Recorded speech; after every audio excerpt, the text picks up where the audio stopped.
ये चुनाव आयोग का सबसे बड़ा ड्राइव चल रहा है। जो चीजें पहले से भाजपा ने, अमित शाह जी ने, मोदी जी ने जो तय करके उनको दिया है टारगेट, जब प्रक्रिया चल रही तो घटता भी बढ़ता है की बात है। ये आंकड़े कहां से आ रहे हैं भाई इलेक्शन कमीशन के पास? जो गरीब है बड़े पैमाने पर जो है उनका वोटर लिस्ट से नाम काटने की तैयारी हो रही है।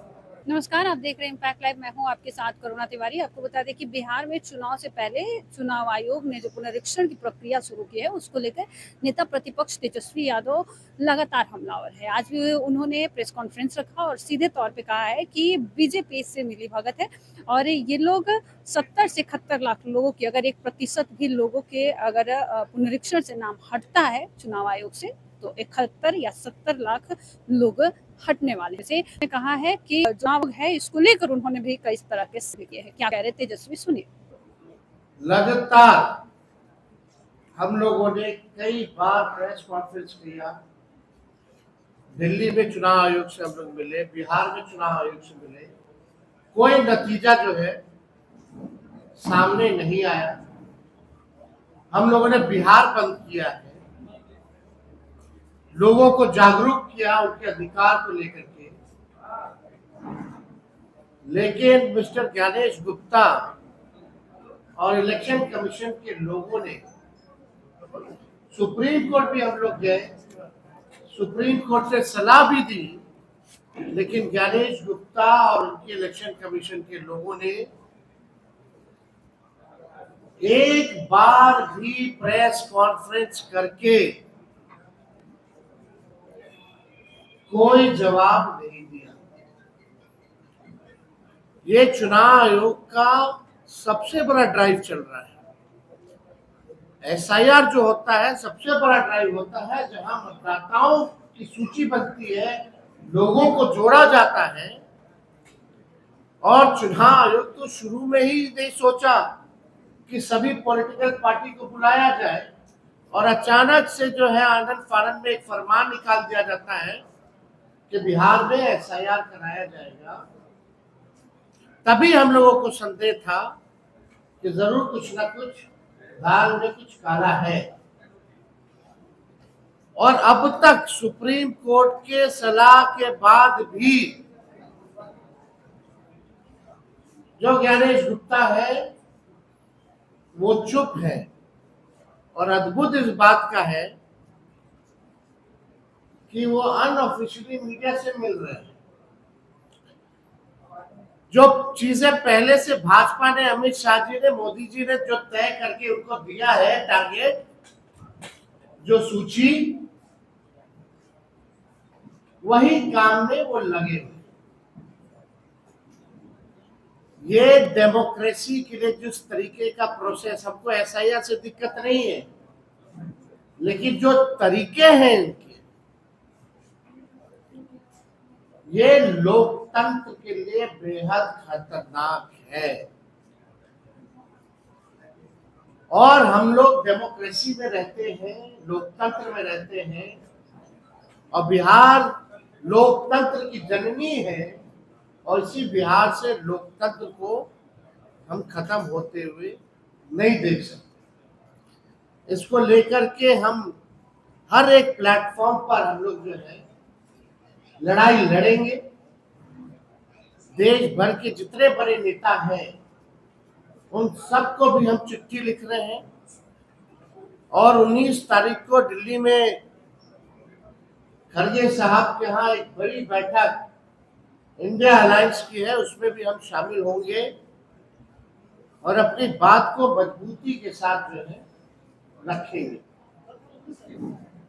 अब 3 दिन पहले की अगर बात करें तो सूत्रों के हवाले से खबर आया कि 35 लाख नाम हटाए जाएंगे। 3 दिन पहले 35 लाख नाम हटाए जाएंगे। और उसके बाद अगर आप देखें तो ये इलेक्शन कमीशन का प्रेस नोट है।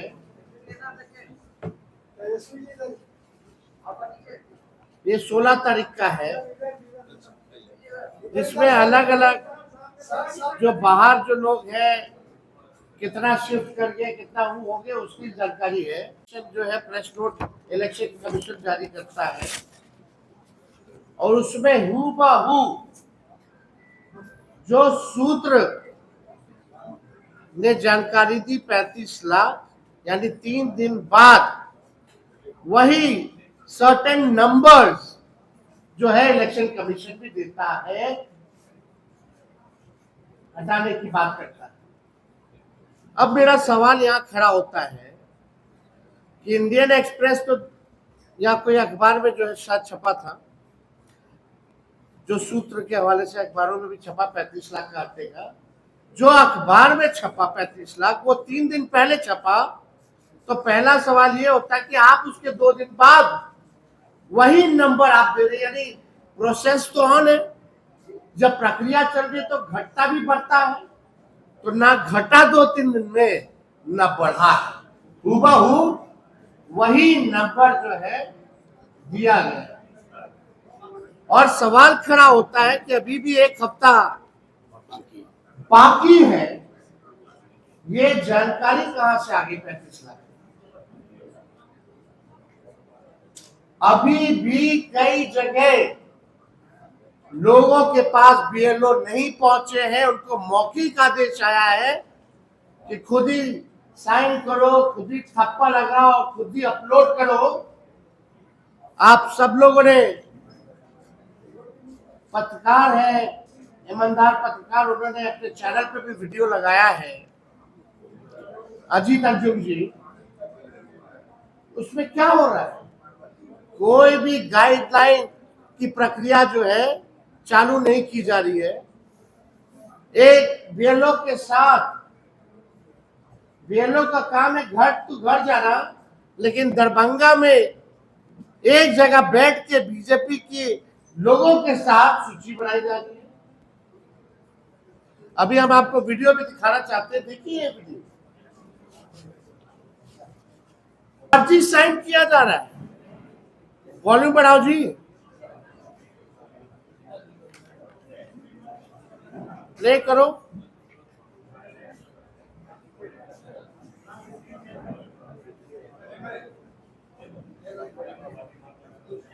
बहुत मरते जाइए दस्तखत करके आप नीचे से करो। पर्ची दस्तखत किया जा रहा है, भरा जा रहा है। कहाँ गया दस्तखत करने, किसने गया? जब सब आप ही लोग को जिम्मा दे दिया गया कि बहुत मरते जाइए दस्तखत करते जाइए, तो क्या बस इससे मिला के बस कर दे रहे आप लोग हैं? सब लोग दस्तखत देखिए, बीएलओ साहब सब गूगल के पीछे पढ़ने पे दस्तखत कर दे रहे हैं। अभी लोगों को उसकी टारगेट दिया गया है, दबाव बनाया गया है जिला प्रशासन या निर्वाचन अधिकारी की तरफ से। बस सारे फॉर्म में किसी गूगल के पास गए क्या नहीं गए, यही कर दिया ना आप लोग को, बस भर भर के जमा करना है, दस्तखत कर रहे हैं और जमा। अब दूसरा वीडियो, ये एविडेंस है, प्रूफ है। कई ऐसे वीडियोस है, एविडेंस है जो पत्रकार द्वारा, निष्पक्ष पत्रकार द्वारा क्या ग्राउंड में रियलिटी है उसकी जानकारी हम लोगों को दे रहे हैं। और उन लोगों पर भी आश्चर्य है कि ये निकम्मी सरकार उन पे भी एफआईआर कर रही है। कौन सा उल्लंघन किया इन्होंने? तो हम इस पे नहीं जा रहे। क्या ये इलेक्शन कमीशन को दिख रहा है? क्या ये ज्ञानेश गुप्ता देख रहे हैं? या बोलेंगे कि ये सब फर्जी है, सबसे निष्पक्ष जो है इलेक्शन कमीशन है, सबसे ईमानदार election commission of Gyanesh Gupta है? ये बेईमानी हो रही है। लोगों के अधिकार को नहीं, उसके अस्तित्व को ये लोग छीनना चाह रहे हैं। ये केवल अधिकार ही नहीं, अब सोचिए पता चलेगा आप वहां नहीं रहते हैं, आ जाए वोटर लिस्ट से नाम कट जाए तो आपका अस्तित्व ही खत्म हो गया। बचा क्या फिर इस लोकतंत्र में? तो ये बहुत ही खतरनाक डिजाइन है और ये पहले से ही जो है सिस्टमैटिक डिजाइन, पूर्व निर्धारित अमित शाह जी, मोदी जी के इशारे पर इलेक्शन कमीशन जो है कर रहा है, अब कोई शक नहीं रह गया। की बात है, ये आंकड़े कहां से आ रहे हैं भाई इलेक्शन कमीशन के पास कि 35 लाख जो है नाम कटेंगे। एक हफ्ता बाकी है, प्रोसेस में ऑनगोइंग है, अभी तक पूरा डिटेल नहीं आया है और आप पहले से ही प्रोपेगेंडा आप सेट करना चाहते हैं लोगों को दिखाने के लिए कि भाई डुप्लीकेट थे, बाहर रह रहे थे, फर्जी थे, विदेशी थे, इस वजह से उनका नाम जो है काट दिया जाएगा।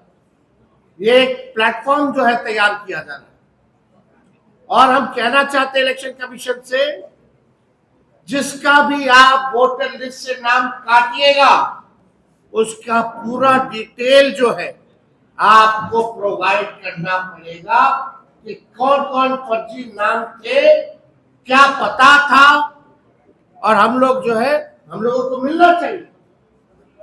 ये हमारा राइट है टू नो कि कौन कौन जो थे गलत नाम थे। जरा रियलिटी चेकअप भी हो जाएगा, उसके बाद मिलान भी कर लिया जाएगा कि सही में अगर वो नाम कटा है तो धरती पे वो रह रहा है कि नहीं रह रहा, बिहार में रह रहा है कि नहीं रह रहा। हम लोग छोड़ने वाले नहीं है इस लड़ाई को।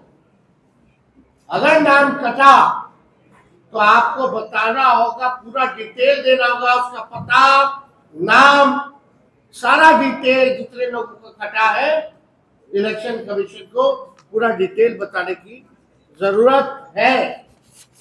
तब पता चलेगा ना भाई ईमानदार है कि नहीं इलेक्शन कमीशन। अभी जो प्रोसेस जो चल रहा है जिसमें फर्जी तरीके से काम हो रहा है, एक बोला गया गाइडलाइन में 2 फॉर्म का मिल रहा है, 1 फॉर्म, कोई एक्नॉलेजमेंट स्लिप नहीं है, कुछ भी नहीं दिया जा रहा है। ये हकीकत है और देश का सबसे बड़ा ड्राइव चल रहा है आपके 2003 इलेक्शन कमीशन का। अब बिहार में केवल चुनाव है, लेकिन इलेक्शन कमीशन के लोग केवल प्रोपेगेंडा, न्यूज प्लांट करा रहे हैं सूत्रों के हवाले से। अरे हिम्मत है तो खुल के आके जवाब दीजिए, उनको जवाब देना पड़ेगा, चुप नहीं बैठना पड़ेगा। तो ये लोग तो पूरा अस्तित्व मिटाना चाह रहे हैं। तो उसके बाद क्या क्या नुकसान होगा लोगों को, यानी राशन कार्ड से भी नाम हट जाएगा, राशन भी नहीं मिलेगा, राशन पेंशन नहीं मिलेगा, आरक्षण समाप्त हो जाएगा, किसान सम्मान निधि, सब्सिडी इत्यादि सब बंद हो जाएगा अगर वोटर लिस्ट से नाम कर दिया तो। उन गरीबों का शिक्षा में जो छात्रवृत्ति जो मिलता है वो लोगों को नहीं मिलेगा, आवास, वृद्धा पेंशन, जन कल्याणकारी योजनाएं, जितने भी योजनाएं उसका लाभ कोई भी जो है नहीं उठा पाएगा। और जो ये लिस्ट एक बार तैयार हो जाएगा तो इसी लिस्ट से, वोटर लिस्ट से, जो त्रिस्तरीय पंचायत चुनाव लड़ने वाले वार्ड मेंबर हैं, पंच, सरपंच, मुखिया, पंचायत समिति सदस्य और जिला परिषद सदस्य के भी जो है मत जो है कटेंगे। इसी सूची पर पंचायत का भी चुनाव होगा। तो ये बड़ा खतरनाक डिजाइन है और हम सब लोगों को इसमें जागरूक रहने की जरूरत है, अलर्ट रहने की जरूरत है।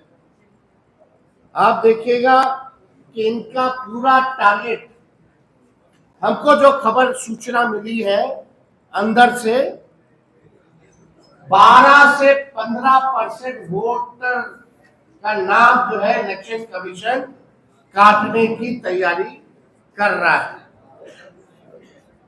शिफ्टेड वाले कोई स्पष्ट नियम नहीं है, कोई अस्थायी तौर पर 2 दिन भी बाहर रहे या 6 महीना से बाहर है अस्थायी तौर पर, वो सब इसी कैटेगरी में आता है, उनका नाम काट दिया। क्या मतलब है? कोई स्पष्ट नीति नहीं है। और दियारा क्षेत्र के लोगों का बड़े पैमाने पे, जो डीएल इलाके में रहते हैं, जो गरीब है, बड़े पैमाने पर जो है उनका वोटर लिस्ट से नाम काटने की तैयारी हो रही है। डैशबोर्ड भी अभी तक मेंटेन नहीं किया गया। बीएलओ तो जा ही नहीं रहे, 3 बार छोड़िए जाना था। जो है प्रूफ है, एविडेंस है, सब लोग देख रहे हैं। तो आप समझ सकते हैं कि 15 दिन तक 22,000 बूथ पर इनके बीएलओ नहीं थे, तो कोई एक्सरसाइज कहां से हो गए। अभी 15 दिन तक पहले 22,000 बूथों पे इनके बीएलओ ही नहीं थे, तो वहां कहां से एक्सरसाइज हो गया सारा। ये तो बड़ा सवाल खड़ा करता है। हम लोग बोले डैशबोर्ड मेंटेन करो, हम लोग बोले वॉलंटियर कौन है 4 लाख, उसका जानकारी दो, पता चल जाए, उसकी भी कोई जानकारी नहीं दी जा रही है।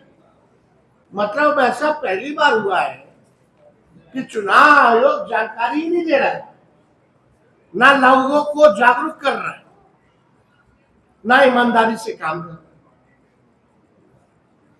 लोगों का नाम जोड़ने के बजाय ये छटनी में लगे हुए हैं, काटने में लगे हुए हैं। आप देखिएगा कि खुलेआम जो है लोकतंत्र की लूट हो रही है, संविधान खत्म करने की एक बड़ी साजिश है। और इसलिए हम सब लोग जो है मिल करके इस लड़ाई को लड़ेंगे। और हमने पहले भी कहा कि कई बड़े जो नेता हैं उन लोगों को भी हम पत्र लिखेंगे। आप सोचिए, एनडीए के जो अलायंस पार्टनर हैं चंद्रबाबू नायडू जी ने भी जो है सवाल खड़े किए हैं। बीजेपी क्यों चुप है फिर? नीतीश जी क्यों चुप है फिर? क्यों नहीं कोई जवाब दिया जा रहा? अब आप देखिएगा कई बार जो है रिपोर्ट आ रहा है, वोटर बोले फोन करने पर भी बीएलओ नहीं आते हैं। और चौथी पीढ़ी, अब स्थिति यानी स्पष्ट हो गया है कि चुनाव आयोग बीजेपी का प्रकोष्ठ बन करके रह गया है। जो अमित शाह उनके आका मोदी जी कहेंगे वही ज्ञानेश गुप्ता जी करेंगे। अब किसी को शक नहीं रह गया।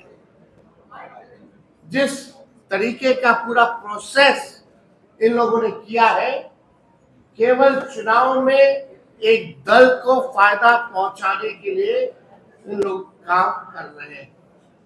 हम चाहेंगे कि हमारे साथ राजेश राव जी भी है।